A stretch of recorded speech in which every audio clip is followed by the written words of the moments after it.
जय श्री राम।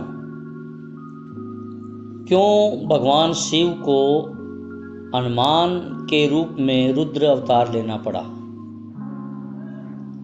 एक बार पार्वती जी ने शंकर जी से कहा, भगवान अपने इस भक्त अर्थात रावण को कैलाश आने से रोक दीजिए, वरना मैं किसी दिन इसे अग्नि में भस्म कर दूंगी। यह जब भी आता है मैं बहुत असहज हो जाती हूँ। यह बात मुझे बिल्कुल भी पसंद नहीं है। आप इसे समझा दीजिए, यह कैलाश पर्वत न आए। शिव जी जानते थे कि पार्वती सिर्फ उनके वरदान की मर्यादा रखने के कारण रावण को कुछ नहीं कहती है। रावण नंदी को भी परेशान कर रहा है। शिव जी को देखते ही वह हाथ जोड़कर प्रणाम करता है। प्रणाम महादेव, आओ दशानन, कैसे आना हुआ? मैं तो बस आपके दर्शन करने के लिए आया था महादेव। आखिर महादेव ने उसे समझाना शुरू किया, देखो रावण तुम्हारा यहाँ आना पार्वती को बिल्कुल भी पसंद नहीं है, इसलिए तुम यहाँ मत आया करो। महादेव, यह आप कह रहे हैं? आप ही ने तो मुझे किसी भी समय आपके दर्शन के लिए कैलाश पर्वत पर आने का वरदान दिया, और अब आप ही वरदान वापस ले रहे हैं। शिव जी कहते हैं कि ऐसी बात नहीं है रावण, लेकिन तुम्हारे क्रियाकलापों से पार्वती परेशान रहती है। किसी दिन उसने तुम्हें श्राप दे दिया तो मैं कुछ नहीं कर पाऊंगा, इसलिए तुम यहाँ पर न आया करो। फिर आपका वरदान तो मिथ्या हो गया महादेव। मैं तुम्हें आज एक और वरदान देता हूँ, तुम जब भी मुझे याद करोगे मैं स्वयं तुम्हारे पास आ जाऊँगा, लेकिन तुम अब किसी भी परिस्थिति में कैलाश पर्वत नहीं आओगे। समय बदलता है।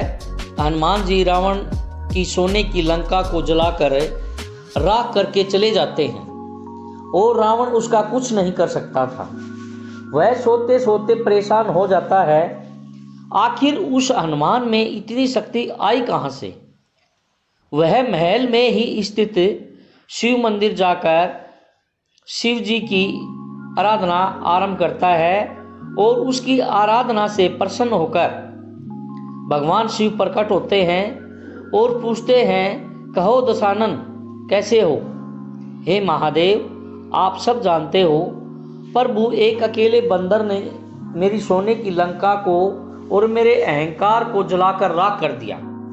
मैं जानना चाहता हूँ कि यह बंदर जिसका नाम हनुमान है और इसकी पूंछ तो और भी ज़्यादा शक्तिशाली है, किस तरह आसानी से मेरी लंका को जला दिया? यह हनुमान कौन है? शिव जी मुस्कुराते हुए रावण की बात सुनते रहते हैं और फिर बताते हैं कि रावण, यह हनुमान कोई और नहीं, मेरा ही रुद्र अवतार है। विष्णु ने जब यह निश्चय किया कि वे पृथ्वी पर अवतार लेंगे और माता लक्ष्मी भी साथ ही अवतरित होंगी, तो मेरी भी इच्छा हुई कि मैं भी उनकी लीलाओं का साक्षी बनूं। और जब मैंने अपना यह निश्चय पार्वती को बताया तो वह भी जिद करके बैठ गई कि मैं भी आपके साथ ही रहूंगी। लेकिन यह समझ नहीं आया कि उसे इस लीला में किस तरह भागीदार बनाया जाए। तब सभी देवताओं ने मिलकर मुझे बंदर बनने का मार्ग सुझाया, और शक्ति स्वरूपा पार्वती देवी मेरी पूंछ के रूप में मेरी साथ रहे, तभी दोनों साथ रह सकते हैं।